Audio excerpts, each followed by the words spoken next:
What's up, bitches? Welcome back to another episode of Positively Uncensored, your favorite reality TV and interview podcast. It's your host, Leah.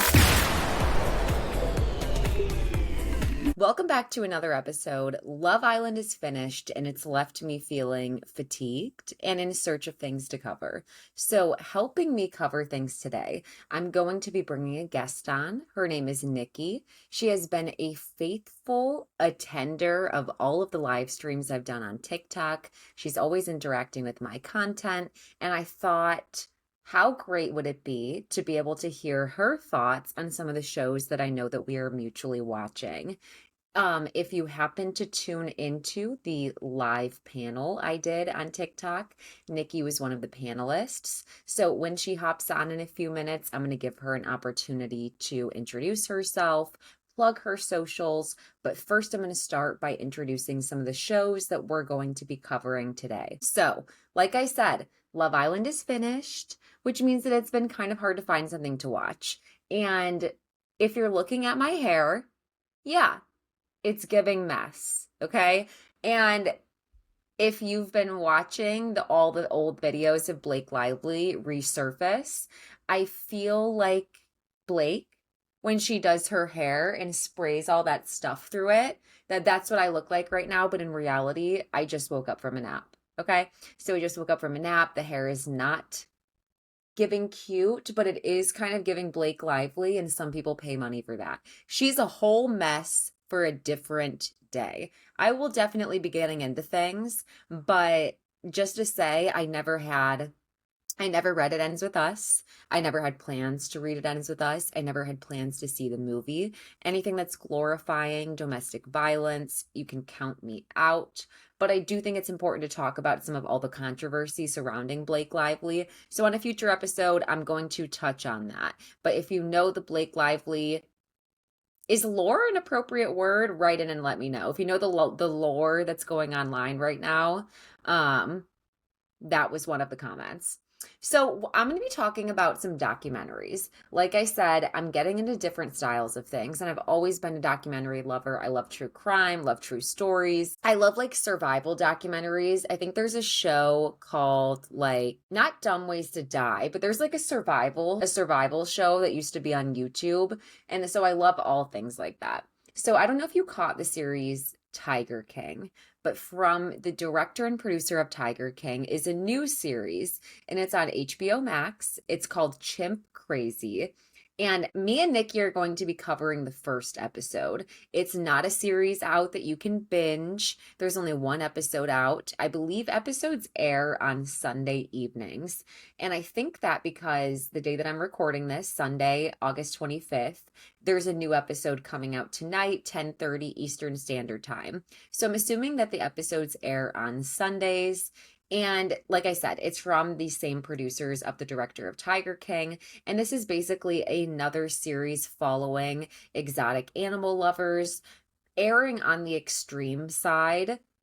And like the first series, there's some component of realizing very early on that something dark is happening. Okay, so we're going to be talking about Chimp Crazy, which is essentially about two women who claim that they care for chimps and have like a safe habitat for them, but are really having a very odd relationship with their animals, just in terms of they want their animals to be like them. The concept of the fact that they're not caring for them in a good way, nor are they qualified to give care to these chimpanzees.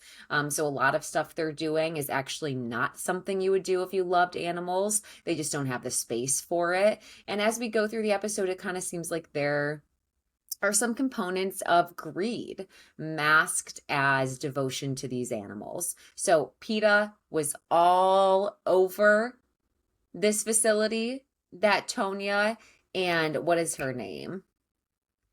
I'll have to, Connie Casey and Tonya Haddix. PETA was all over their organization they had for chimps, but I'm going to dive into that with Nikki.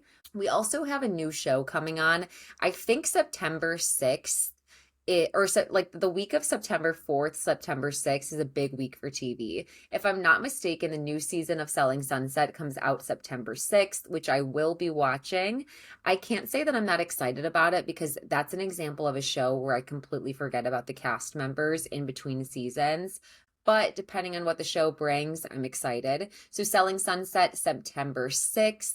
I believe Tell Me Lies, season 2 is September 4th. Don't quote me. It may be later than that.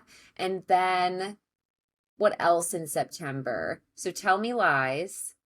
Oh, The Secret Life of like Sister Mormons, something like that. So tons of shows coming out in early September that I'm actually really excited for.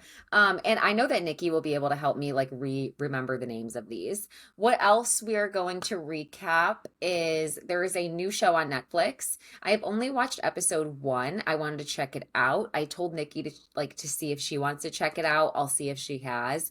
But it's called like Pop Star Academy. And hey, okay, sorry. I was like recording a little bit of an intro and kind of like introing the shows. So if you're wondering like why I was like talking to myself. No worries. Nice to meet You can keep you. going. Nice to meet you too, officially. Yes, nice to meet you. You look so cute, by the way. Oh, thank you. So do you. Um, I have my Dr. Pepper here. Mm-hmm. So I pre-introduced you. Oh, yay. I'm gonna grab my bong really quick, take like a Yes. really quick hit. It'll take me 1 minute. I'll be back. Okay. And when I come back, I'm gonna give you, do you want to plug your TikTok? Like, do you want to plug your Instagram? Okay, cool. And I told them that we were talking about Chimp Crazy, Mm-hmm. Sherry Papini, Scott Peterson, and then that pop star show I mentioned we may talk about. Like I said, I already let them know that you like may have watched it. I And did. then I watched, I think, the first 2 episodes where I was like, that blonde girl went home. And I was like, oh no. oh my God, yes, that's the part that I ended at too. I Okay, saw the yeah. blonde girl go home. I was like, I know. tears. And then like that man started crying and hugging her. And I was like, I don't know if should be. I'm just very apprehensive of like the. I feel like I missed that part. I feel like I only saw her crying. Oh, okay, yeah. I think he's like the mixologist or like he's something to do with like the music side of it. Not, I don't think he's a dancer or anything. Uh-huh. Maybe like I think he's a producer. Like he was hugging her and like he was crying a little bit too, and I was like, this feels weird, but like I don't know. It could just be like, Ooh. We're yeah, gonna have to dive into that because I didn't notice that, but I'm so curious to see why yeah. you like what you thought was weird. Okay, I'll be back in 1 minute. Okay, We'll put a pause in it and we can start wherever you want to. Oh, okay, Nick Vile. That's what the other thing that we were going to okay. talk We should about. talk about Nick Vile for sure. Vile. I know, Okay, literally one second. Vile. So you couldn't perform it for end of month?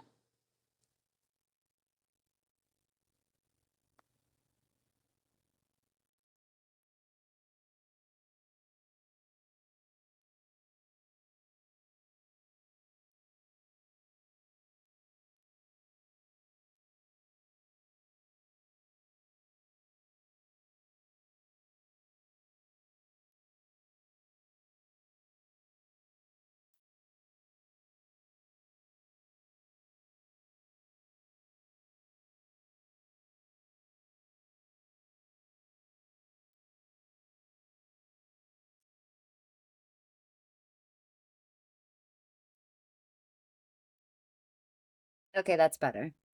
Yay. Okay, I'm just rewatching Yay. the part to be like, okay, so that you can have like the same. Oh, yes, the context. Yes. Hold on. I felt like, why did you think it was weird? I'm just like, I just don't like any man touching like not like any grown man touching like a younger girl like that, just because of how we know predatory the music industry is in general. And I also thought it was weird, like how he did this. I don't know, it just felt like very performatory. Where I'm like, Do you want to know my perception? Mhm. I felt like I felt like that scene only felt weird because I feel like, I think that they asked him to emotionally convey something that he wouldn't typically do in conversation. Exactly, yeah. I don't think that he would have typically hugged her or comforted her or even cried with her. And I feel like producers are probably like, retake that, but like have more emotion. You know, Yeah. like this is your student and you're supposed to feel sorry for her. So I more got the vibe that it was disingenuous because of production prodding. I didn't Yeah. so much as see it as feeling predatory, but so much as see it as this guy's uncomfortable and they're wanting him to like really support her. And like to be honest, that doesn't seem like his coaching style. Yeah. Not really like predatory in like the way Right, that I right. think he's doing anything, but like with just the way the music industry is, I just don't want any even like contact in that way. I know what you mean. I know what you mean. And I'm so not naive to the music industry, but I'm definitely more naive to the music industry side of things and understanding that world Mm-hmm. versus understanding like reality TV because I've like read contracts, etc. Yeah. And I grew Um up like watching like Making the Band, like all like every single season, like all those shows, and like even like making the new Pussycat Dolls, like that one when they made Girlicious, I like voted on that and did all that stuff too. So and then hearing the girl saying like we were trafficked, we were this was happening to us, and I'm like, oh no. Did you see how I was just smiling as you were describing these shows? Like clearly I Yeah. have no idea like what Yeah, you were one talking. girl from the Pussycat Dolls alleged that she was like a victim of sexual trafficking, and then what was the other thing? I mean, we've all seen what Aubrey O'Day has been saying like for years about like how P. Diddy tried to like what he tried to do and like what he um did to Cassie and all the other stuff. So I'm like the fact that like Didn't Nike Heaton come forward about P. Diddy and Kanye recently? Was that a story? I think you're right. Yeah, I think you're right. I think so as well. And I think that was one of my first exposures to the music industry. I had Mm-hmm. heard of Aubrey O'Day making the band Mm-hmm. only because I listened to her episode of Call Her Daddy. She did because I was like, you were dating a Trump? Like I Yeah. was like so confused by that. And I was curious what she had to say, which was pretty much that she felt like he was a performative sadist. Mm-hmm. So it was Yeah. interesting. Yeah. But wait, this was like a hard launch of an open segment for you. So let me introduce you. Okay. So first of all, thank you for making time to be here. I'm so excited. Thank you for having me. This is going to be so much fun. I'm so excited to talk with you. I told everybody that you've been on my panel before, that you've watched a lot of my lives, so you're like familiar with how I talk, that we watch a Mm-hmm. lot of the same shows. But go ahead and tell everyone where they can follow you and find you so that everyone listening can support you as well. Yeah, so you can find me. Hi, I'm Nikki. You can find me on Instagram and TikTok. It's Nikki Vicky on TikTok, and then the Nikki Vicky on Instagram. And it's VIKI Vicky, not the other ways. Oh my gosh. It's like instead of that song, like Icky Vicky, ooh, ooh, we can say Nikki Vicky, ooh, ooh. Exactly. Do you remember that song? I hope I you do. I love, hope and you're then '90s. it's Chris Kirkpatrick was actually the voice of Link Skylark too. He's the voice of that. So we're talking about making the bands and all this other stuff. So it's all connected. Wait. Who is that guy He that was you the just shorter guy on Nick on In Sync. Yeah, Chris Kirkpatrick is the voice of Link Skylark. Wow. Yeah. Okay. Side note, I was convinced because I saw one TikTok, like that's the bare minimum it takes to convince me of anything. I saw one TikTok that said, "Did you know Ronnie from Jersey Shore like sang this song?" And then I'm like listening to it. It's literally Memories by Kid Cudi. That was fake. That was a fake. Who the fuck started that That rumor? is so funny. Oh my gosh. Like, because it was isn't it David Guetta or Yeah. yes, David okay. Guetta. David Guetta. David Guetta, Guetta. right? Yeah, not Yeah. me calling the name wrong. David Guetta. David Guy Fieri, David Guyetta. Sorry. I'm such a Okay. weta. Like that was such a dumb thing to say. No, that was so funny. So yeah, that guy, not me, like probably gonna say it wrong again. And that wait, who else was on it? Oh, and Kid Cudi. But Yeah. Ronnie is nowhere to be found. Like I looked it up, like to see if he ever like the most he did was he literally like lip sync it at a club, and I guess that started the rumor. That is But so funny. No, that man has no claim to fame. okay, so but we can confirm that Link Skywalker is Skylar, right? It's Link Skylar. Is that his name? Hold on, I have my phone right here. oh no, Chip Skylar. Chip Skylar. Chip Did I say Skylar. Link? Who is Link? I And think I might have just I'm made that up. Link. Everybody No. let us Oh, know. Link from wasn't Zac Efron's character in Hairspray wasn't his name? And I'm Link. That was what I was supposed to say. I don't know, but I'm thinking of Link from Good Mythical Morning, which is like some random YouTube. Yeah, It's I love so Good Mythical Morning. I watch Smosh a lot, so I watch like all that stuff too. okay, so we're very similar. And I've been watching them for long enough to know that when I checked them 2 days ago, when I randomly rethought of them, and I Mhm. saw that they had 28 million subscribers, I would, is that right? 28 million. Yeah. Probably. That didn't sound like a lot when I said it, but when I saw the number 28 with that many zeros, I was like, oh my God. I didn't know They're these big guys were time that now, big. Yeah, right? I It's didn't so know that. funny. Okay, so we started by getting into the pop show, but what we didn't really explain what it is. So if you could help me explain what Yeah. this pop star show is that's on Netflix, I would love to give just like a general. We'll start with like a spoiler-free explanation and then we'll recap the first episode. Yeah. So what I got from it, it's basically like every they tried to make it seem like it was this like revolutionary thing. And as someone who grew up watching all these like band shows, like Making the Band, like I said before, and like Girlish, what ended up being the band Girlish and all these other shows, it's basically like pop star boot camp, but they want to take like the K-pop approach, which is like more, not even more developed because it's like literally almost, it feels like almost the exact same, except these people are younger than they would be allowed to be in the US. So that they're like in late teens, early 20s. I think the oldest I saw was 20 years old. I forgot who that Same. was. Mm-hmm. Yeah, so they're pretty young, pretty impressionable. And they're trying to get these people to like, they have like all these criteria like dance, vocals, star quality. I think personality is one. I don't. It might be the same as. I think there are like 5 criteria that they have.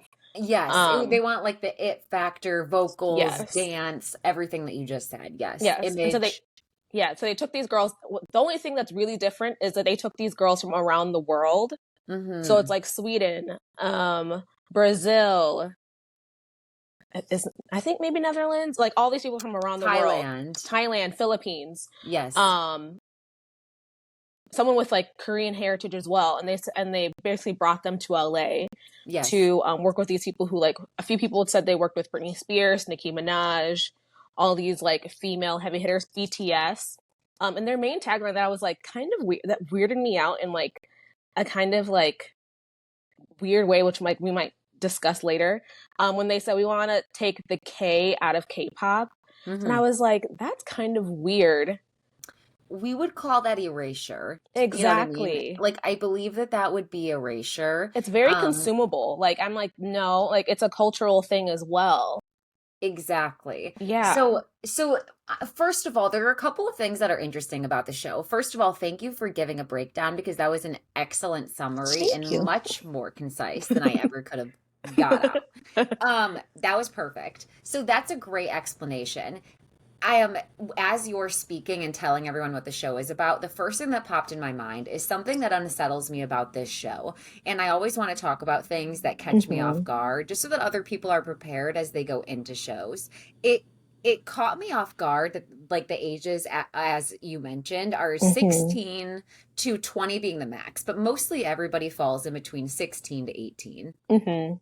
This shocked me, just because like you said, I'll at least acknowledge that they are in the music industry. They're around people who are a lot older than them, and mostly just they're so impressionable that this feels like a pivotal time in their life where they could be controlled if the wrong person gets their claws into them. We've seen the TikTok cult documentary that was just exposed. Like it's pretty easy to take a young person who has success, ambition, and talent and then get them to do something, you know, that's compromising their rights, really. Exactly. And like even going further, like the people that were in that TikTok cult documentary, they were like mid-20s going into their 30s, and they were still being taken advantage of through like the guise of, oh, this is a religious, like this is a religious thing. You're not just thinking about yourself, you're thinking about God. But these little girls, these like young little girls, basically, to me, because I'm like in my 30s now,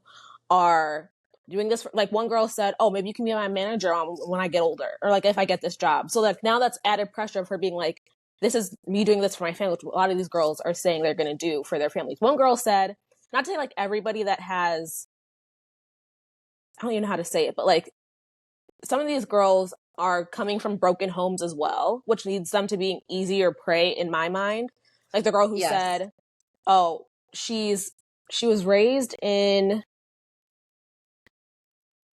I don't think she's American, but her dad, I think, is Cuban or something. They asked, oh, do you speak Spanish? And she said, no, my dad left. So I like didn't have like Right. any reference. Like I couldn't even learn Spanish. And it's Right. like, okay, so then you have like these older men around her as well that she like, it's like just an inclination that you're going to be like, oh, filling the father role that like she never had, obviously.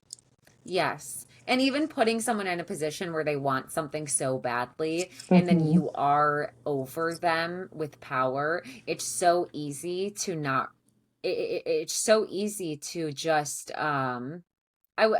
like watching things, it seems like I don't even know if the adults are consciously realizing how many times they are just like mowing down what these young people want to do on their own. You know what I mean? Like they Mm-hmm. have such a specific, rigorous path that they envision for them that they're like taking their autonomy. You know what I mean? Mm-hmm. Not in terms of this K-pop show necessarily, but just in terms of like Backstreet Boys, NSYNC, these girl groups. And another thing that was interesting that I didn't really think of was it never occurred to me, and this is so naive, but you see a band performing together and you kind of feel like, oh my gosh, like they were probably all friends for life, Yes, started Zoga, this we're going to talk about this. band. Mm-hmm. No. Like Yeah. these people are carefully selected and curated for their image, who they can appeal to. Each person is probably appealing to a different market, whether they admit that or not when they Yes. select who they select. Um, so I always thought that they were all just friends, and this is kind of like on like I had no idea that BTS Oh yeah. or was like we're not just Yeah. friends. Like Simon Cowell put together One Direction along with No idea about Nicole that. Scherzinger from Pussycat Dolls because they were on the same, like she was a panelist on the same season. Little Mix was put together by which like I love Little Mix, one of my favorite girl bands put together on a show. But they were put together by Kelly Rowland, um like Wow. a huge British band. I think they actually ended up beating the Spice Girls. I think they like just beat the Spice Girls before they broke up. And so it's like you were saying, there are all these different things that people are meeting, but it kind of like takes away their personalities as a whole because they have to like boil it down to like, oh, you're gonna be the urban girl because you're good at dancing. You're gonna be like the light like blonde girl who's really like targeted to middle America or like the Netherlands and like all those white facing countries. Yes. And then like, oh, you're like a little bit more like the Latin, and then they always end up being like, you're a Latina, so you have to be a little bit more fiery and like sexual, which is like so disgusting. And then they just go from like, oh, and then they're gonna add like, oh, you're Asian, so you're gonna appeal to that demographic already, and we're already trying to like take out the K from K-pop, so you'll be able to bring those people in. Yes. And it's also odd to me that there is so as of right now, like at episode 1, there was only one girl who is black. And then at the Yes. end of episode 2, they were bringing someone else in, I guess. I didn't get there yet. But they Yes. had recruited someone else who was coming. And it's like for her to be singled out already. I don't know if you've watched old seasons of Dallas Cowboy Cheerleaders. Yes, I loved the show. Yeah. I was rewatching recently, and it's infuriating to watch these judges hone in on the girl who catches their attention their most. And Mm-hmm. when they're standing in a room with all white girls, their eyes, they're hyper criticizing the Yes. black woman or the woman of color. And like you said too, it's gross to hear, like you said, this like covert hypersexualization, telling the Latina women to Mm-hmm. be fiery, to be provocative, to be sexual, to use their it's so stereotypical. Yeah.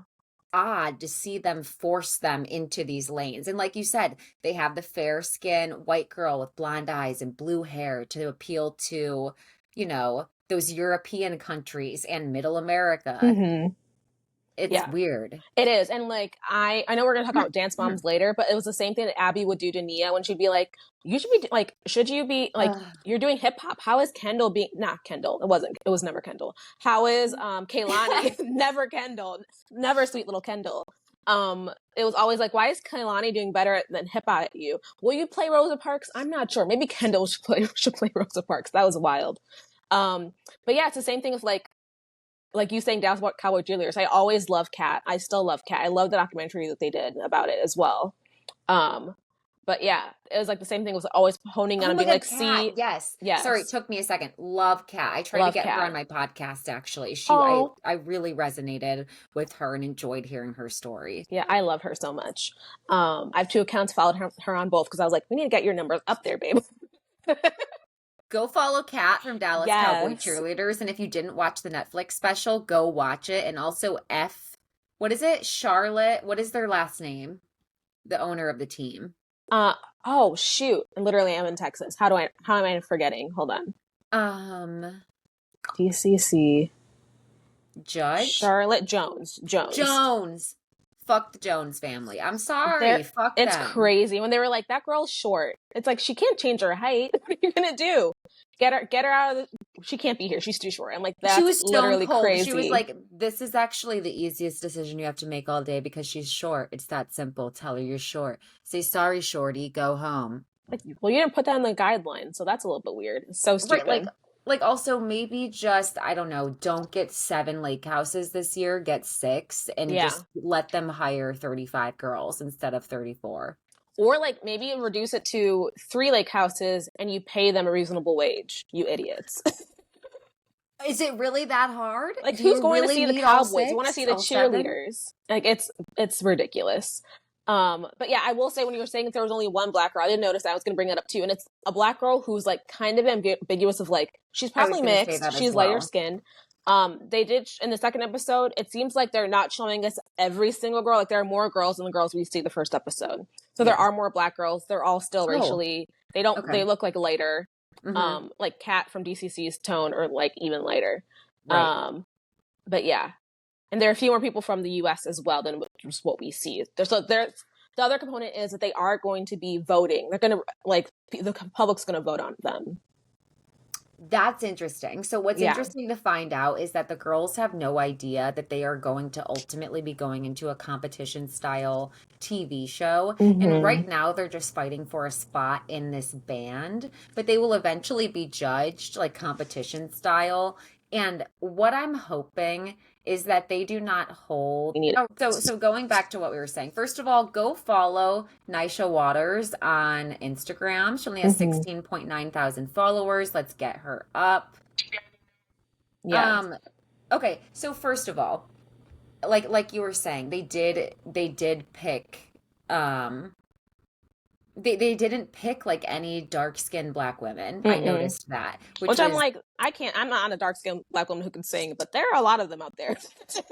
Don't act like there's not a selection. Especially in please. America. I'm like, that's wild. And don't state that as a world preference, because it's not. And you know what I Exactly. mean? Like, it's like, that's the annoying part. It's like, But Destiny's Child did amazingly worldwide. So like, what's the issue? and so did TLC, like everything. Thank you. Yeah. And there was another one Salt and too. Which Pepper. one was Candy in? Oh, there's En Vogue. There, Candy was in. Hold on, I love Candy. I'm blanking on this. Candy. I almost said Take 5, but that's not it. Escape. Duh. Yes. Thank Yes. you. You're welcome.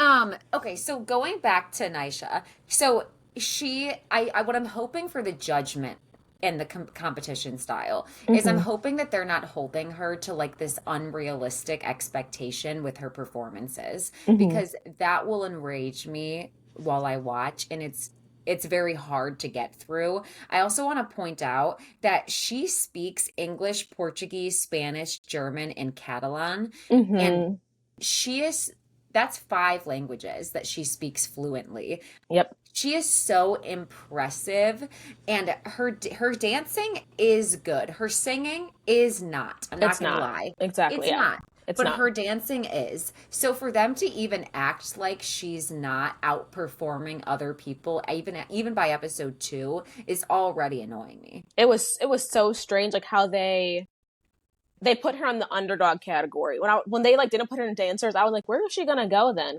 Because they didn't put her in star quality. They didn't put her in singing, obviously. But then also Well, like one of them them, was like model quality too, whatever that meant, like yeah, getting the images. it was so strange. And I was just like, okay. And I love her. But then I'm also like, okay, so you're saying she can dance, but she's not that great of a dancer. She can sing, okay. Like if she were in church choir, I'd be like, okay, she can sing. But like we're not in church choir for this, you know? Like we need really good developed singers, even though they're younger, that's what they're looking for. But I'm like, so is it because you can't tell me there isn't a dark skinned girl out there that could sing well and could dance well that they just couldn't find. It So is it because feels she's lighter skinned that they want her to be there to say like, okay, we're gonna throw you guys a bone? they're like, here, be happy. This is going Exactly. to appeal to everybody who is Black. Like, here you Mm-hmm. go. At least you can see representation with And then they no. got her braids, and I was like, okay. We should segue from here to the other dancing show, Dance Moms, New Era. I don't know how to feel about it. So you tell me what you're thinking, because I've seen a few clips, but I watched like OG Dance Moms, and I like literally go back every once in a while. Once in a while, YouTube's like, "Hey, look at these clips of how many times Kendall's mom says 'my little Kendall,' or Christy yells, or like Christy does something, or like how many times does Holly read Abby Lee?" But It's crazy because even just with this first season of New Dance Moms, it's almost hard for me to remember people's names from the Mhm. original. But how I feel about Dance Moms New Era is that it's interesting they call it a new era. I think they were literally only logistically referring to the place and time. It is a Mhm. new era. I think the first one was in 2010. Now it's Mhm. 2024. Yeah. So I think that that's all that they meant because Miss Glow is toxic. Mhm. Um, the moms are very toxic.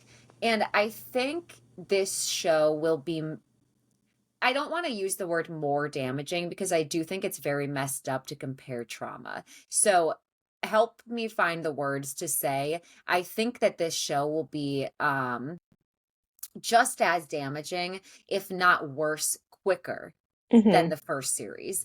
And that's because the moms have no boundaries. Whether Yes. it's producer motivated or not, the moms from the original show, from what we saw, did not talk down to these children to their faces. Yeah. Behind their backs, sure, sometimes they were Yeah, annoyed they did. that Maddie was getting all of the roles. Yeah. But you know what? They really weren't. And correct me if I'm wrong, but I don't really have remembrances of them saying hateful things like, your daughter is an awful dancer. I think it was more like, Maddie got the last 6 dances. Like, can she Mhm. not? Like, why does she have to keep getting every single dance? I don't think that they were saying things like calling the girls monsters or being very like racially microaggressive.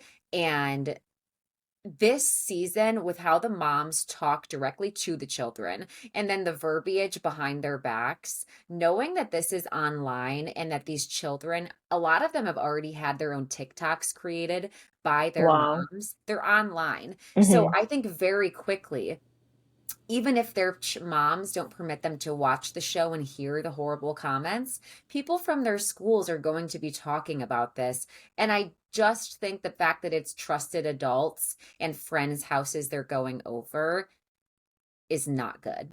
Yeah. Your thoughts? Sorry to be so long-winded. No, that was great. That was a great like boiling down to like why I've been like I'm not sure if I want to watch this show.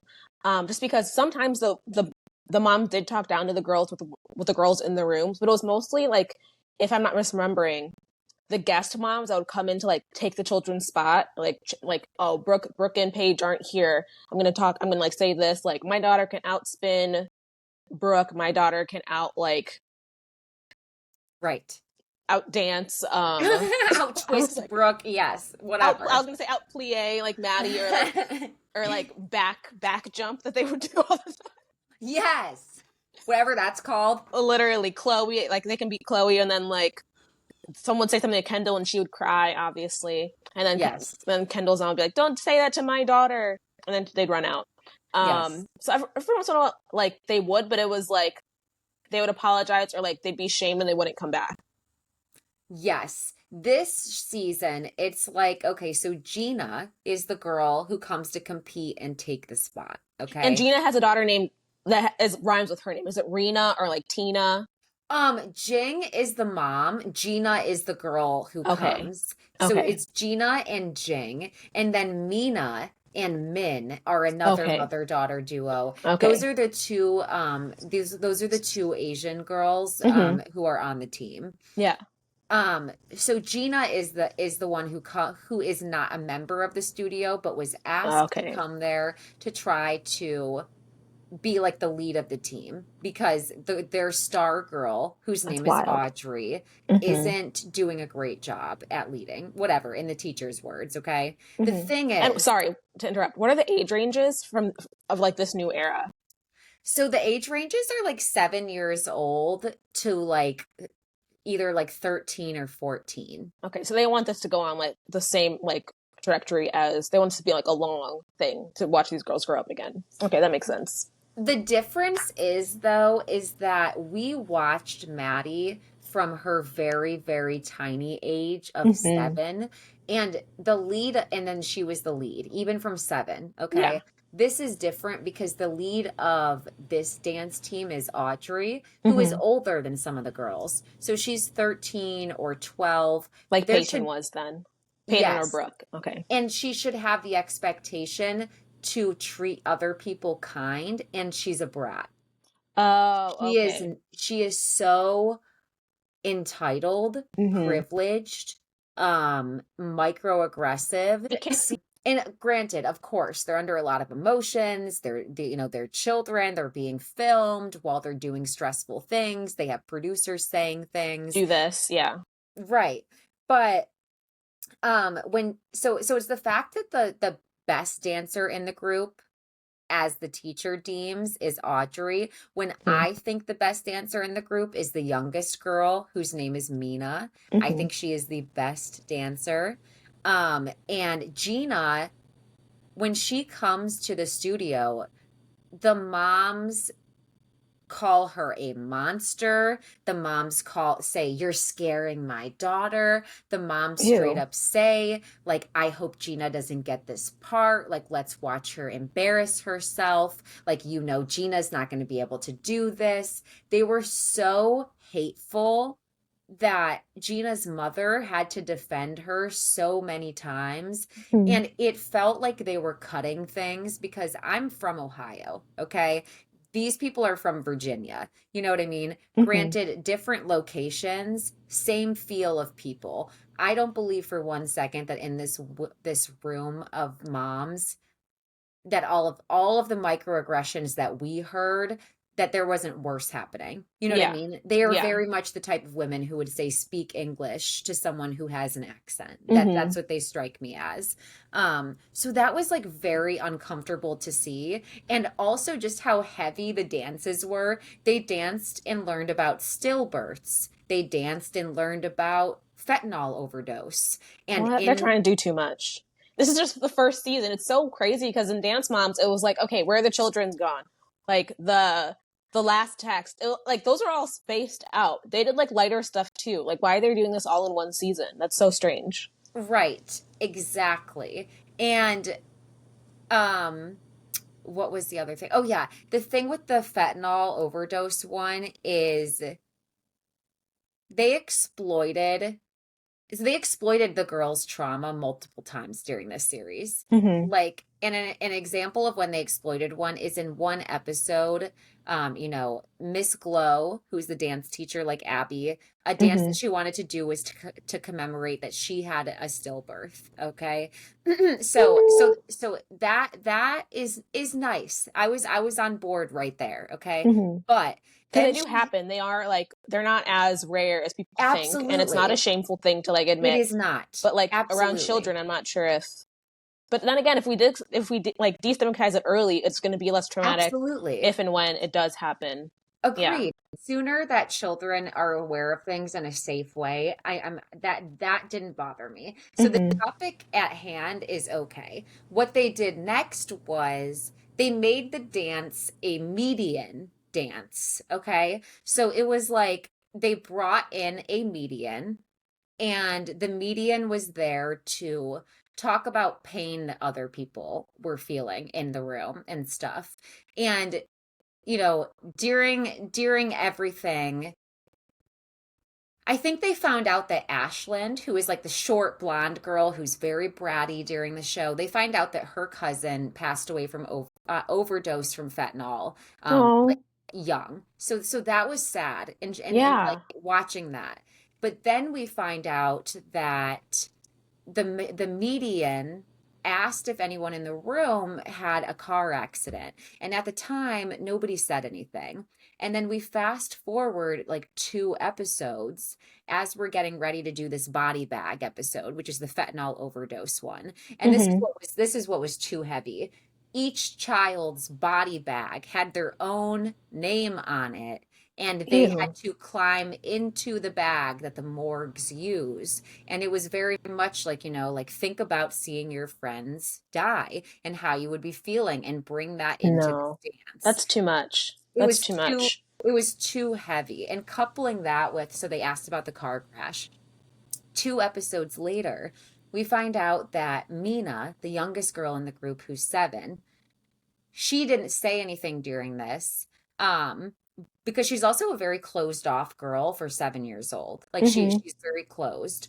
Um, but and disciplined. But her mom reveals that her older brother, so who was 13, she's 7, her brother was 13, he was killed by a drunk driver when he was crossing the street two Hmm. years prior. So there Oh, was like a car crash, and like her brother died from it. yeah. And then them bringing that up just pissed me off, Yeah, I because it's know. like, that median didn't come in here and organically ask about that car crash. You know that they slipped her that. They Hmm. told her to ask about that. Then they had this mother who is so scarred that her family, um and I don't remember where her family lives, but so this is Mina and Min.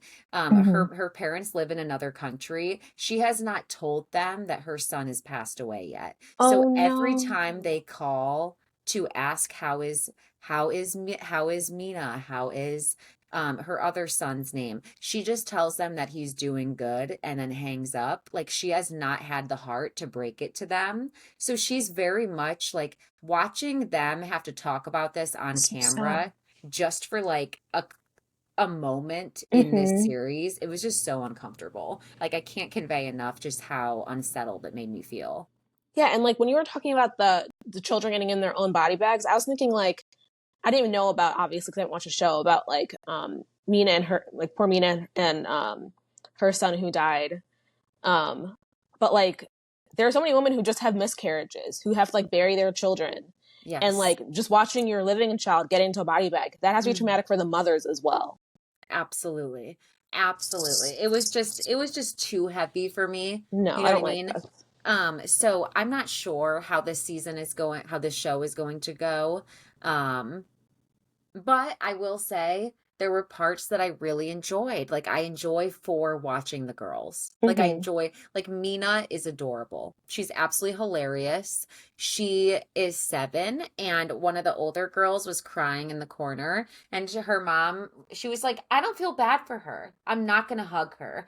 If you're gonna cry, cry by yourself. There's nothing anybody can do for you when you cry." Oh And no. then her mom was like, "Mina, you are a mean girl." And Mina was like, I don't care. Go cry somewhere else. Oh She's no. 7. I'm like, the control. I'm like, you know what, Mina? I'm writing that down because sometimes I don't need to cry. What That else is definitely anyone going feels to do like for me? Abby, save your tears for the pillow. That sounds, but she's the one whose brother died. Yes, Okay, so she's definitely like she has some scarring and like absolutely. And her compartmentalized. family's very traditional. Her mom is Mm-hmm. very much like, Mina, do this perfect. Do this, do this, do this. It's very like I said, disciplined and Mm-hmm. regimented. And then too, you see the sense of, now that she only has Mina and her other child has passed away, she's putting everything into Mina. You know what Mm-hmm. I mean? And I'm sure Yeah. Mina feels that as well. I just I don't like want that they are exploiting her and her that's what trauma. is Her parents don't know. Like so I could even like that's what I don't like about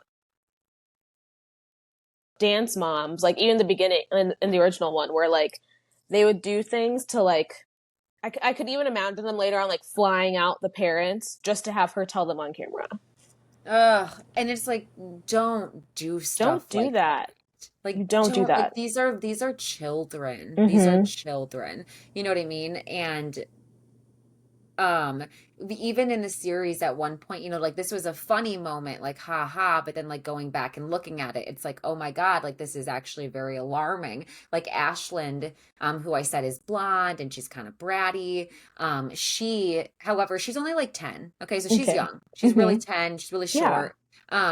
She and she doesn't have stability with her mom. Her mom lets her run over her, and that's the problem. You Mm-hmm. cannot always be friends with someone who needs discipline. At the end of the Yeah. day, she is her parent, and she doesn't act like a parent. So I don't blame Ashland for testing the limits as much as she physically can. That's what children do. They test boundaries. Um, Exactly. but she was standing there so stressed out over the upcoming performance that she had. She was like, this is just a lot. And the producer was like, are you stressed out? She was like, yeah. She was like, I'm stressed. And she was holding like a to-go cup. She was like, I need coffee. She was like, I don't know. This is my like sixth coffee today.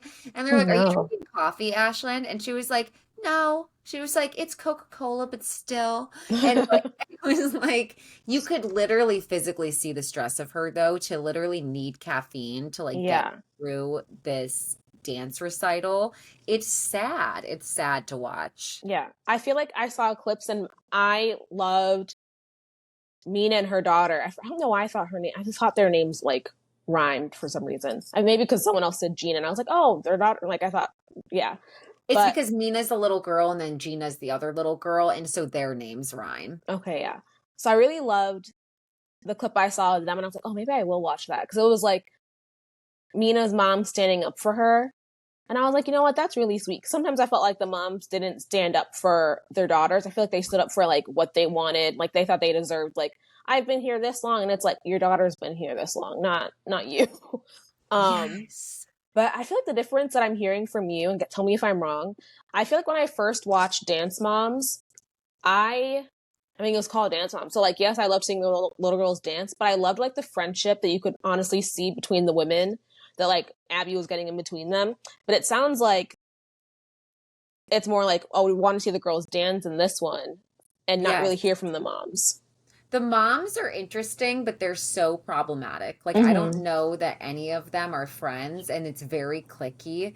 And like, I hate to ever like tone police a woman of color. So I hate to say anything negative Mm-hmm. about Bellatrix's mom, Roxy, but she is so problematic in this series. Like, the Okay. things that she says to these children in front of these children, like, and I understand that it's in defense of her daughter, but the things that she says are so scarring, and she takes it 0 to 100. Mm-hmm. um it's just like, I I just don't feel like the women are friends. I don't Yeah. get that sense at all. So And that's a what's good pitch. Bellatrix? You said Bellatrix? Yes. Crazy name. I love that. Yes. I've never seen like a Bellatrix in real life, only on Harry Potter. But so what's her? Because you said you don't want to tone police a woman of color. So what's her ethnicity? I'm not sure, but I know she's Latina. Okay. Are there any Yes. Black people on this show? I don't remember. Yes, Okay. Layla, and her mom's name is Leslie. Okay. Once again, there's only one. You know what I mean? Like, Mm-hmm. where how there was Nia Yeah. before. Yes, now there's Layla, and they already had her play like a weird role. Like she was like Janet Jackson. Was it Janet Jackson? I think she did like a song to like Janet Jackson. And Oh, it's like, wow. of course you had, you know what I mean? Like, of course you had Yeah, I'm her looking up the do cast photo now. the Janet Jackson song, but she also doesn't get enough credit. Like they don't see her. It's so interesting because earlier we were talking about sometimes the hyper visibility, but let's let me also point out a lot of times sometimes um when there is only one black girl in the group, Mm-hmm. it's the opposite as well. Like Yeah. what I'm seeing is ignoring. I'm Yeah. seeing them ignore Layla. You know what I mean? And even sometimes the other show we're watching with Mm-hmm. Nisha, was that her name? Yeah. Okay, perfect. Um, yeah. So let's not act like just because there's one black woman, like she's the center of attention. Mm-hmm. Absolutely, a lot of times they still watch the other girls and pay Yeah. attention to them and praise them more, and that bothers me as well in this series. Yeah, that's definitely what happened in Dance Moms OG when Yes. like Nia was just like in the background, relegated to the background, relegated to like maybe lifting Yes. Maddie's sister. How am I forgetting Maddie's sister's name?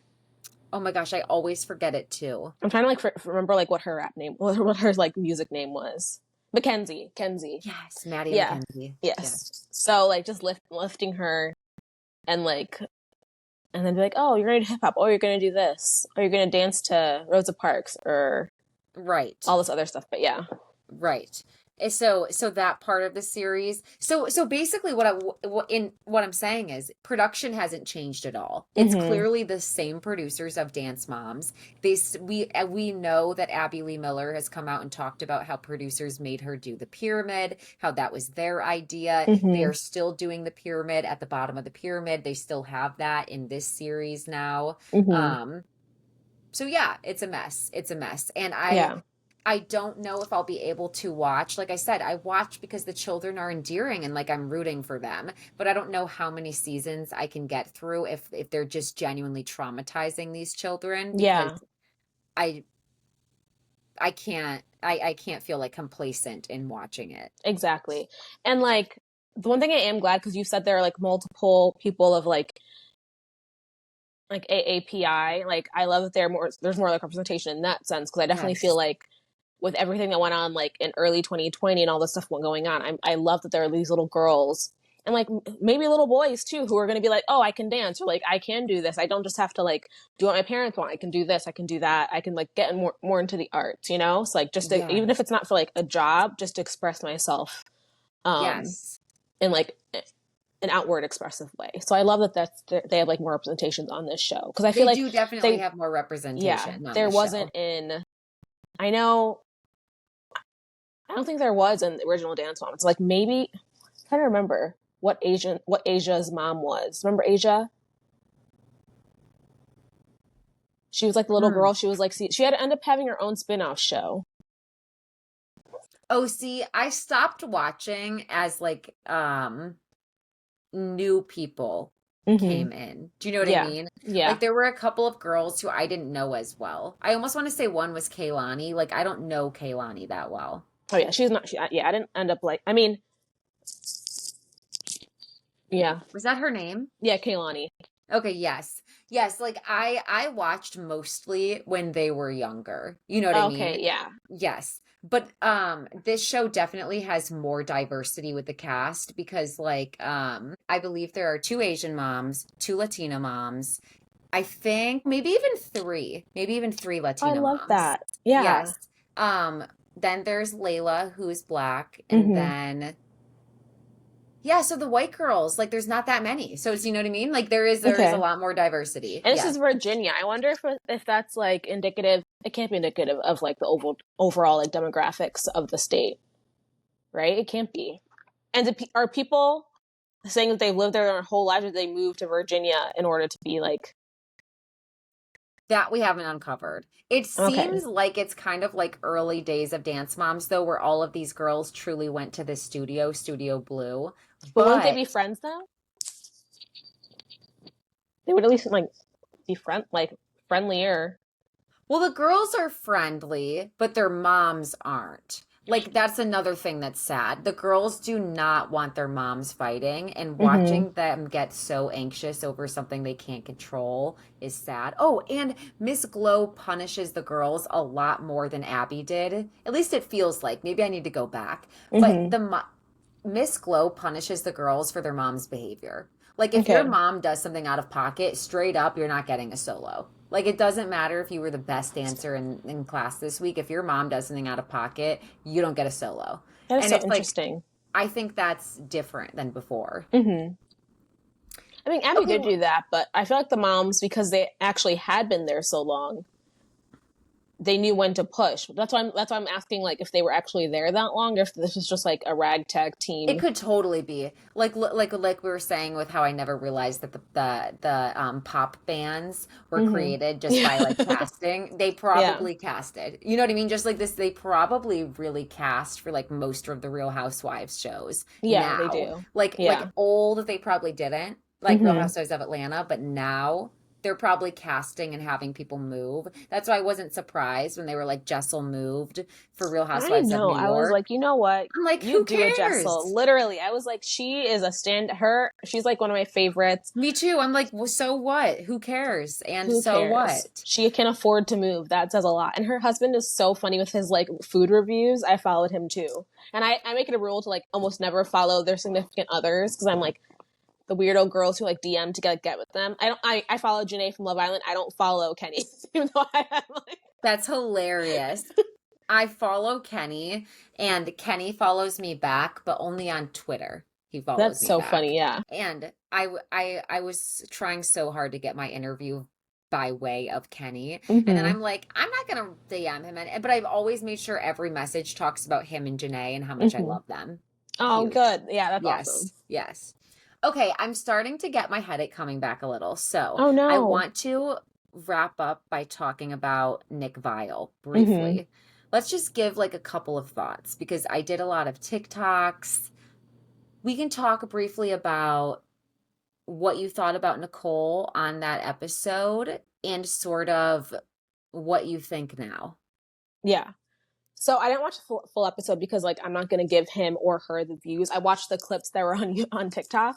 Yes. Um, I didn't really like her on the show, Yeah. and I feel very vindicated. Um, and like how I perceived her to begin with, I was like, you know what, maybe there was that switch like halfway through when Kendall started being weird. During Casa, and I was like, ugh. Now we have to vote for Nicole, and that's gonna end up being a vote for Kendall. Like that's fine, but at least they'll still both be there. But like in retrospect, it's literally just because like Rob and Aaron need to go first. um, so it's not like I really liked Nicole. I just wanted Yes. Rob and Aaron to go before her, Yes. just to be sure like they wouldn't win. Because I was like, we don't want Middle America to all of a sudden vote for Kaylor and Aaron. Literally, that just took me Yeah. out. Yes. Yes. So I was like, in retrospect, I was like, okay, I didn't actually like Nicole. I liked Kendall for, like in the beginning, and then he started being weird in Casa, and I was like, oh, that's weird. But then I liked how she was like, oh, what? Like, how is he reacting? That's disgusting. Um, I liked how she acknowledged how he reacted was disgusting. I don't like how she wasn't so like very assertive with how she told him. I mean, exactly. I'm very assertive with how I say things, and I would have been like, Mm-hmm. "Are you fucking kidding me?" Exactly. Like I would have been way more upset. But that's just Exactly. me. Yeah, and I wouldn't have been feeding him how to say I'm sorry. Like he's a grown, almost 30-year-old man. Like, how are you feeding him how to say sorry and making sure you stand right there to make sure he says it? I'm like, no. And I still don't like Kendall, but I can like put aside my dislike and say that no one should go through what he went through. And then when we find out on the Nick Vile podcast that he asked her not to bring it up on the podcast, not to bring it up on the reunion, and she said, no, I don't care that you're literally a victim of a crime. I'm going to talk about it because it has to do with me too. And it's like, it actually doesn't have to do with you. the lie he told has to do with you, but the actual act, it's like saying, oh, I got in a car accident, and then I tell you that, like, oh, I wasn't texting, I was texting while I did it, or like while someone hit me, and I lie and say I actually wasn't texting, and then you say, I can't believe you lied to me. You had an accident. This accident also impacted me. It's like, no, the accident had nothing to do with you. Yes. Yes. It did not. That's my biggest issue. It's like I don't want to Don't forget to take out minimize. your trash cans. Thank you. Sorry. A little I reminder. know. Assertive with it too. It's time to take out your trash can. Literally, my apartment complex, they like do valet trash, so I can put 2 trash bags outside. So I'm like, 6:00, That it's is time. so nice. I love it. Little smart house vibe. That was sick. It's time to take. I'm gonna do It's that at my time. boyfriend. I'm gonna act like I'm like the speaker. It's time to take out the trash can and just see if he does Right? it. Yes. Speaking of trash, Nick Vile, just kidding. No. Oh yeah. So speaking of ick, let's I talk know. about Mr. Ick Vile. So yeah, it's disgusting that Nicole spoke on it. There's Hmm. no way that you can convince me that it was her space to speak on. Exactly. Somebody else's trauma is not for you to discuss. Um, her saying, he asked me not to speak about this, but this has impacted me. So, like, fuck that. Like, I'm going to talk about it if I want to. Her saying that she doesn't have to have empathy for him. Like, he's like, I'm asking for grace. Like, this is a really hard time for me. And I'm like, okay, yes, yes. And those statements make sense. So, for her response to be, no, like, I don't owe you anything. It's just Mind-boggling. it truly is mind-boggling, and the fact that Nick is supposedly allegedly pursuing his master's in therapy is so concerning It's because so concerning. that was the worst response and way he could have handled the episode. Allegedly, he's like taken parts out of the episode. Damage is already done, It's my already guy. done. I don't care. I don't care what he's done retroactively. Like, it's so indicative of why people, especially like men of color, they don't feel like they can open up. They don't feel like they can talk about anything that's like been traumatizing, or anything that's been like that they like want to explore sexually or anything like that. They don't feel like they can tell anybody, and that's why there is such a big jump in like the 90s of men being with men and being with women, and then like, the AIDS crisis blew up, right? And like, he's perpetuating the shame or contributing to the shame that led to those Yes. crises, and to say that, look, oh, and the issue I have with him, he always tries to sound like he's unbiased, but he clearly always has a bias. And Just own that you have a bias. exactly. Own it. Or he never owns that he doesn't know anything. Like, there's such power in saying, I don't know something, please explain it to me. He's always like, oh, I did my research, I know, I'm saying this. And then you have his little mindless lemming saying, oh, I agree with this, or no, I don't. And like, Natalie being in the episodes, like, you don't need to be there. Like, and like, I don't usually care about age gaps, but there's something so gross about this 40-year-old man and this 20-something-year-old woman. Like, I think she's like maybe 25. I don't, let me check how old she is. I know she's like substantially younger. Hold on, let me grab my water while you check her age. Hold on. Okay.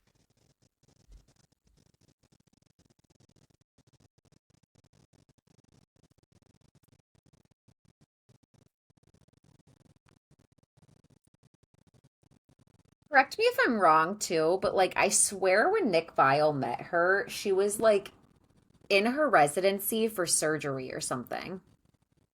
I wouldn't put, yeah, I wouldn't be surprised. Okay, so she was 25 in April. So yeah, and they just got married this April, right? Yeah, April 24th, April 27th they got married. Yes. So Nick thinks that he is like young at heart, and those he guys does. disturb me. Those He guys who does. think that they're young when they Mhm. aren't. Mhm. And I mean, you can be young at heart. Like, there are people who are definitely young yeah. at heart, but act your age. Yes. Like, Yes.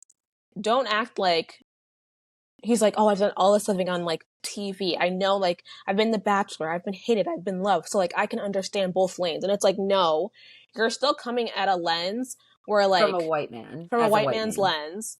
And Mm-hmm. like there's still like white men who understand, but he's clearly someone who doesn't take the time to learn any other perspective but his own. If he was, he'd be like, okay, I'm not going to talk about this black man who was obvious, like not Who obviously was grappling, violated. who was violated. He Mm-hmm. might even be obviously grappling with his sexuality because there are women who like doing that stuff with men. Like, let's not be obtuse about that stuff. Right, like even insinuating that there is something strange about that video is offensive It because is. it's kink shaming. You Mm-hmm. clearly have no concept and haven't talked to women to know what everyone's interested in. And you're also just projecting, like you said, this very heteronormative toxic masculinity, one lane meaning of sexuality, which is just pound, pound, pound, one way. You know what I mean? Exactly. Like, a lot of people have a desire to see different things. And Exactly. the fact that he kept saying, like you were saying, I want to piggyback off what you were saying because it was very important. You said that this is why men of color, specifically black men, feel like they can't open up. For Mm-hmm. Kendall to sit there and Nick act like he is the final say and say Kendall's integrity and character was fake and Mm-hmm. disingenuous. I felt like he wasn't being himself. I felt like he was showing me someone who's not Kendall. You have known him 0 days prior to meeting him. You don't Exactly. know his personality. The fact that you are considering yourself a Kendall expert to know if he was presenting himself genuinely is idiotic, and the Mm-hmm. fact that you don't include yourself as to reasons as to why he may have been uncomfortable because you are a bad host Yep. is obtuse. Yes. And like the whole thing of, so I'm trying to figure out like how to word this. Like he obviously was so, this happened after the video came out, obviously, because the video came out while he was in the video, while he was in the villa. Um, but of course he's going to be like on defense or like be a little bit more reserved or like trying to be more PR-y because he's also trying to make sure he doesn't say anything to then be like, okay, see, this is what happened. Or like he didn't even want to talk about it, obviously. Yes. And it's so strange that like she's harping on like, oh, this happened. They were both harping on like, or not even both of them. Like it was like all of them in the room, including Natalie, when they were like, oh, why would he do this like days before he went into the Love Island villa? And it's like, do you know the track record of Love Island? Have you not watched Love Island? Right. One out of like 10 couples end up leaving, not even like, they end up like lasting. So like he Yeah. doesn't know if this person's gonna be there. He doesn't know how long he's gonna stay. Right. Why would he put all his eggs in the non-existent basket?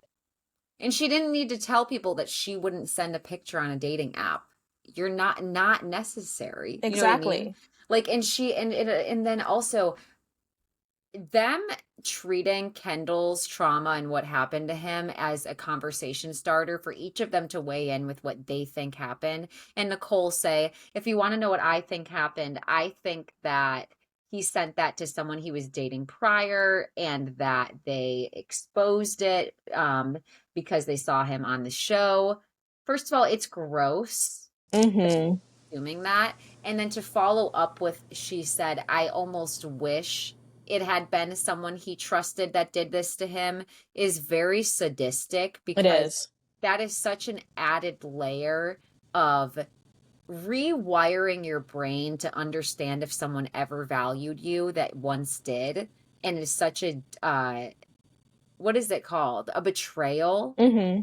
So for her to wish that just to make her feel more comfortable, her She's feel so more self-centered. She loves to center herself. And I mean, I saw that from the villa when I was like, why same, is she acting like unfortunately. the whole twisting thing? Like, why is she acting like she wasn't basically twisting in the villa before it was a game?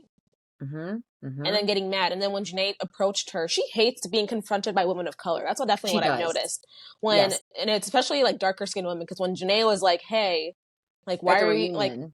at the reunion? And then also when Janae was trying to explain like why Kendall, when Janae and Christina tried to explain why Kendall obviously twisted, and the way that she like literally like physically retreated and retracted her body away from Janae and like did a little like glared at Janae. And I was like, this girl Yes. doesn't put herself in anyone else's shoes but her own. And like, I'm so sorry. Like, I don't mean to just like encompass a group, but it did not shock me that she's from Miami. Oh, You know what I definitely mean? not. It's her, Like, Andrea. I forgot and who else is Daniela, Miami. Danielle, all from Miami. Yeah. all of them, that did not shock me. You know what I No. mean? And it was the way she snapped at Janae, who's asking basically Janae, and it said in a corporate way, What Serena said. what are you going to do to dead this conversation? Because Exactly. what do you want from him? What do you We don't need? want to hear it anymore. What do you need from him? And all she needed, she said at the reunion, was an apology for lying, which she got. So there was no reason to air him out. And I want Mm-hmm. to add what people were saying in my comments too. The fact at the reunion, every time someone goes back and watches Love Island season 6 and they watch that video, they will wonder what video in question she was talking about Mm-hmm. or what situation, and it's re-brought up. His trauma every single time Yeah. is so disgusting. Yeah. She's a piece of work. And how excited she got with Love Island games. I'm like, no, I don't ever want to see this woman on my screen again. Her and a bunch of the other girls just need to go get actual jobs. Daniela, go back to being a vet, go back to veterinary school. Like, I don't know why she's like her crying, being like, I can't go back to my job. And I'm like, you can go back to your job. Like, you're fine. Don't worry. Like, Oh, I didn't Kenny, see that. yeah, Kenny, she was like, I don't know if I can go back to my job. And I'm like, I thought you were in vet school and like doing all this other stuff. Like, Kenny literally went back to his 9 to 5, like within a day. Like, what are you Mm-hmm. talking about? And Kendall too. Like this is what pissed me off. Oh, the Nicole club was thing. also so mad about the club. Bro, Mm-hmm. you want him to sit in the house and do what? Yeah, Do what during this exactly. time? And like also she also went out with the club with I almost said She's like, I Angela, did it, but with I didn't post Andrea. pictures. So are you better? Are you better? What? Exactly. And There's just no also proof. like she could have she silenced herself. No one took her phone away. I said that too. And I'm like, am I a bitch for saying this? No. You have your own platform at any time. Okay, even if you say, I just don't want to deal with this, like in like bitchy like way, fine. Mm-hmm. Call your PR team. Hey, you need to collab with Kendall's team and we need to put out a statement because Yes. I want to say my opinion and I'm being silenced.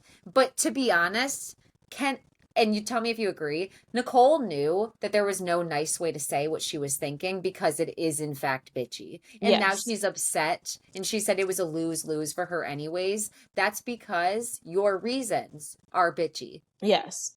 And just like her, I don't think anyone would have faulted her for being like, it changed the way I see him. And I like, that's not something I want my partner to be into. And that's not something I'm into. Like that, I think that's totally fine. Like, That would change how I see her. I'm not gonna lie. I would be like, why are you kink shaming anybody? To be honest, if she said that, my issue with her would be anything publicly that you say is just something we shouldn't know. You know what I mean? Like I feel like that's just an yes. additional layer of humiliating her partner. Yes. She shouldn't have said shit. She should have said, this show was hard for me. I am I'm processing the realization that I still have trauma that I haven't dealt with. And I need to be by Nicole only and with my family right now, not in a relationship. Yes. She I don't guess even what, yeah, I guess what I'm saying, not that like, yes, no kink shaming ever, right? Yeah. I know what you mean. Yeah, Totally. I just also think that she harped so much on the lie. I don't think it's about the lie at all. That's what I'm saying. Like when she kept saying like, he lied to me. I'm like, okay, we don't have a time machine. He can't go back and I not see lie. what you're saying. You're saying just stand in it. You Just didn't like stand in that. it. Stand Just say in you it. didn't like it because people get over lies all the time. Like I think I said this during your live, but You're right. he is stunted psychologically, mentally, everything, you know, because I think also because he's even said in like other podcasts from like until he went to college, all the way through high school, he was 5'1". He said he had a growth spurt in college, got shot up to 6'1". When he is 5'1" in high school, I'm sure he became the jokester, like the shorter joker guy. High school, mostly white high school. Exactly. So shorter guy, needed to be the class clown, needed to like look for the other taller guys to be friends with. that's why in the villa you'd see him like he'd make a joke and he'd look at people like Rob, he'd look at Connor, he'd look at Aaron, he'd look at maybe Kenny sometimes, and then like he tried to take Cordell under his wing as like, oh, I'm an older brother to you, probably because like Cordell's shorter than him, right? So he like Yes. felt like, oh, I can be your older brother in this way, even though Cordell is miles ahead of him emotionally, right? His EQ is out of the stratosphere, right? So he is emotionally still that little boy. So when someone confronts me, I remember when I was little, when someone confronted me, like I would have like milk on my face. I'm like, did you drink milk? And I'd be like, oh, I feel like I'm gonna get in trouble. I'm gonna lie. Knee jerk reaction. That's what he did. He knee jerk lied, and he's like, well, I can't go back now. So like, I'm gonna have to like stand 10 toes down behind this lie. That's what he did, and like she proved to him, and to the rest of us that he actually lied to the right person. Yeah, unpopular opinion, your partner, and especially in a new relationship, is not owed truth about things that you don't want to open up about. It's Exactly. specifically sexual partners, sexual history, things that you aren't ready to share yet, unless it impacts them directly. You know what I mean? Like you need to let them know about something. I have a kid. Like you should probably tell someone you have a kid. But like, right. Or you have a huge financial obligation that they should be aware of. Or you just need to have sex in a specific way as to keep both of you protected. Yes. Fine. Okay. But as far as anything else, there's really no reason that you should know that all away. And like, he didn't know how she would react. He doesn't know what he wants to tell. And like you said, he knew to lie because she's not a safe space. He like something in his gut told him this is not like, you might love this person, but they don't love you in the way that you're needed to be loved, because like, and also if I don't want the entire public to know this, I don't want to tell Nicole. I can't trust her. Exactly. And like, I know people are like mad at Janae for like saying something like her involvement in like letting Nicole know. And like, I'd also think that's like,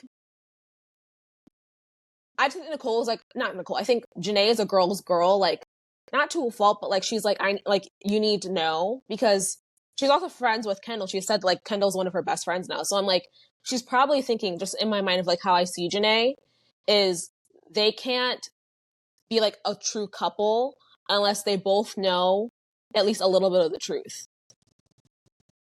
Yeah. I guess I forgot that Janae did that. Like, I do support women's rights and wrongs. I can't say that if I was Janae, I wouldn't have done the same thing. You know what I mean? But the problem is, I'm sure Janae did not expect Nicole to have that reaction. I don't think she did either. Because think Janae she said, too, if Kenny did this, I would be understanding. Yeah. I think Janae is someone who is able to take herself. I mean, we saw it with the way that when Serena confronted her about the whole eggs thing, which like, I'm still team Janae on that. Janae all the way. Yeah.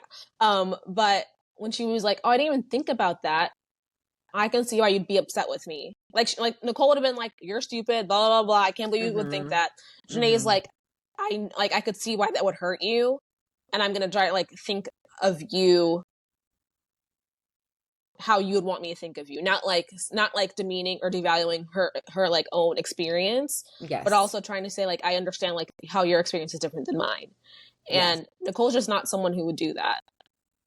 Nicole also, like, she just shouldn't have gone on a Nick Bile. The podcast shouldn't have been entirely about their situation. It was weird. It was uncomfortable. She was speaking on things she shouldn't be speaking on. This is in no way implying that she deserves hate. People should not go send her hate. Do not threaten her. Do not comment things publicly. Never. But this is me saying that I hope she heals. She has either unintentionally or intentionally projected traumas that she has onto someone else. She has issues because she doesn't trust people while she wasn't trustworthy. I know for a fact that and I hate to do the gender reversal, but in this situation, it is appropriate. I agree. I know for a fact if a video was released of Nicole and she lied on it, not only would I defend her down, but if Kendall talked about her video without her permission as a Yeah. means to have a conversation for an interview, I would have all of the smoke that I have right now, and I would Hmm. be so upset. Yeah, and And it would be so much people, worse. yes, it would, It would be because that not that it would be so much worse. It would be seen societally so much that's worse. absolutely it. Because there is this perception that men cannot be victims, Hmm. and that is being imposed onto Kendall right now. And it's so That's why there's so telling. much shame, and why men don't report sexual assault or sexual victimization at a rate that they should. Because it's like what, 1 in every 6 men, 1 in every 4 women, but it's like that's just people who are reporting. And And oh, sorry, keep going. no, I was like, and the reporting is like the 1% of people who actually report. Not actually, but like I'm being hyperbolic, but like it's so underreported that like that's just the tip of the iceberg. Like, how many times do we see, like there Yes. was literally just a case of a teacher sexually assaulting a male student that Yes. literally I think it just broke yesterday. Like how many more people aren't coming forward or aren't found out? And like I mean, Mary Kayla Turner was a big case. So Turner was a big case. Like, and that's just what Yes. we see in our media and in our zeitgeist as a society. And we need to call out too, like we'll end with this note, the ambiguous statements that the same people use those statements to imply something about someone's sexuality was wrong. It is. Okay. I don't know what Nick's intention was. I don't know what Nicole's was. But the lack of being able to tell, and like I said, the vague language and even certain words, as a straight man, I can tell you that you have attractive qualities that most men find attractive. You are othering Kendall, and you are saying things that people who are homophobic and are already holding him to a standard to be this stereotypical hypersexual, which is a problem already for Black men. Like you're expecting him to have that all. I forget what I was saying. My ADHD. You go on.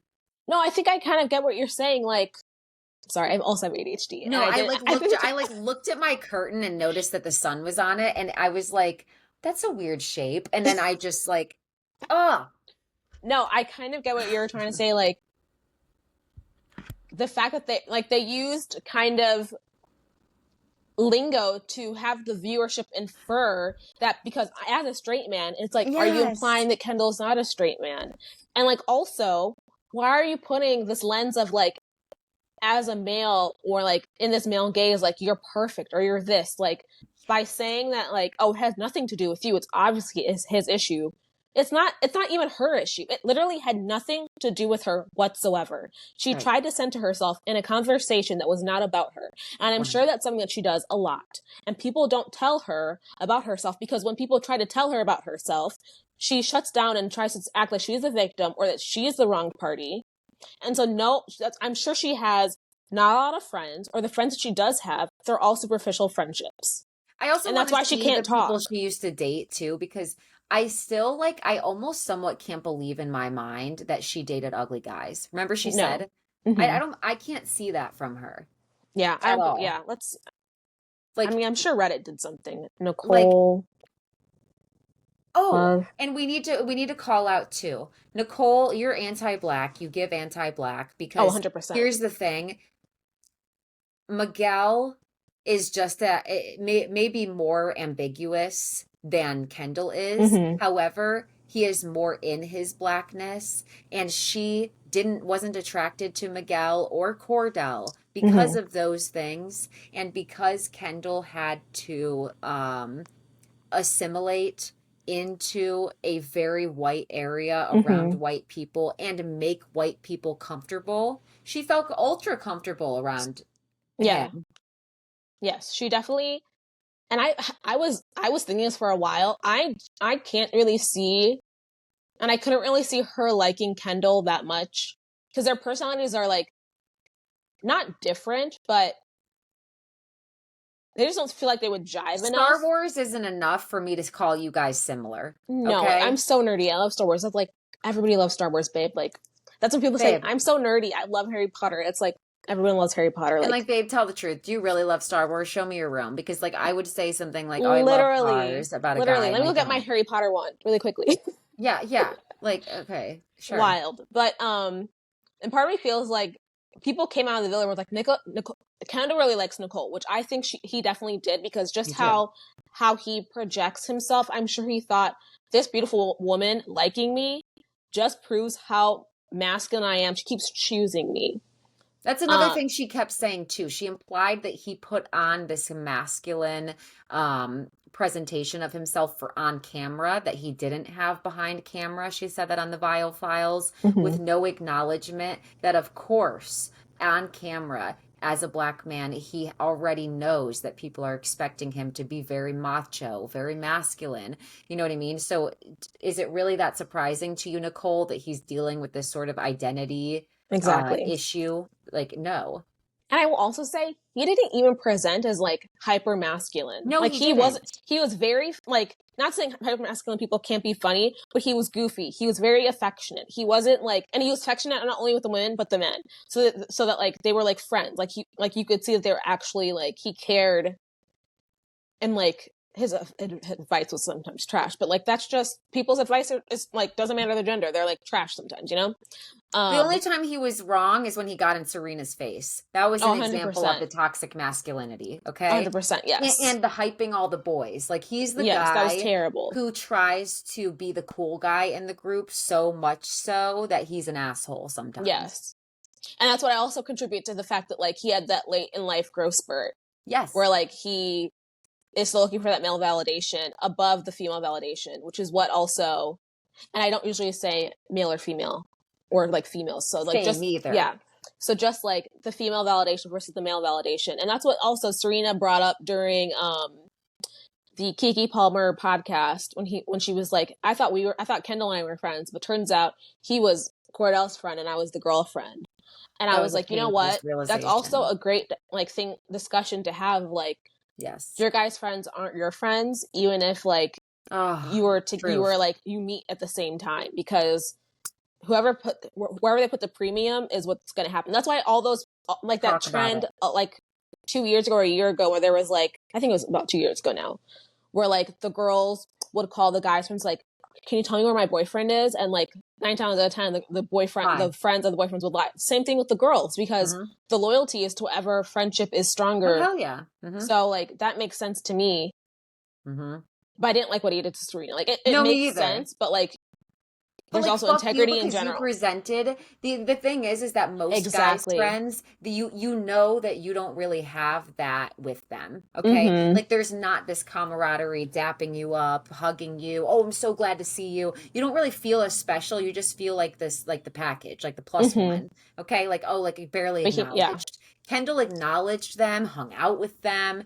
Like, you know what I mean? Like, you know, he had a relationship with them. So for Serena to feel that way after does make me sad, and Kendall is in the wrong, and to this day I don't want Aaron to get hate. Aaron's in the wrong. Oh, 100%. Aaron, I've said this a lot on like different Twitter, not Twitter, what's on Twitter? I'm a Twitter troll as well, but like different TikTok spaces, not spaces, lives, because two different things. Yes. So on TikTok space where I'm like, Aaron and Nicole are very similar, and I'm surprised they didn't get together in the villa, because they are very much self-centered. They only think of themselves. They don't put themselves in their partner's shoes. They try to like act like they're very lovey-dovey. You just thought of the best couple, because Kayla should have been with Rob. I mean, 100%. They still have a chance. They still have a chance. Call Nikki. What? You're welcome for the idea. Literally, right? They should get together, and she should move to England. But yeah, I'll pop it. I kind of like that idea. A little bit of right, a little bit of tea.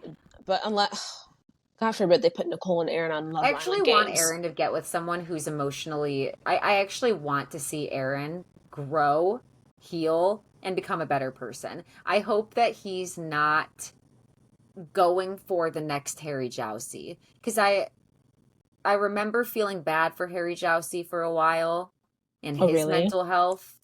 Yeah, Yeah, I remember him yeah. talking about some stuff and me feeling bad, but Hmm. then like winding around and seeing him still wanting to be Netflix's like go-to guy on all the shows was And like a little lying on Melinda and like all this stuff. So yeah, I feel bad for like the situation they're in, but I thing. understand and acknowledge what they did to put themselves in that situation. Because it's like Yes.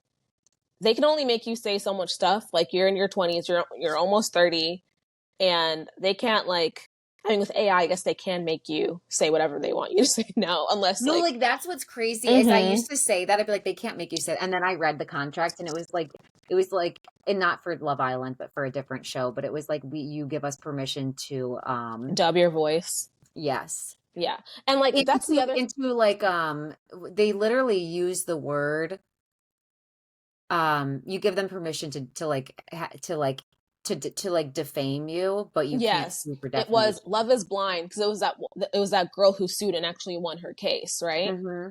And No, Matthew though, Duliba from Love is Blind went on okay, a podcast and don't look it up because it's a very conservative podcast and okay, you don't give it the views, hmm, but he brought his contract okay, and reading it, like they could dub you give them permission to literally there's a word that starts with an S that I'm just not thinking of right now, but basically just slander. You give slander, them yeah, permission to slander your name hmm, and you're never allowed to correct it. yeah. I think the same thing happened in Love Is Blind USA because that girl who her partner ended up being like the homeless guy.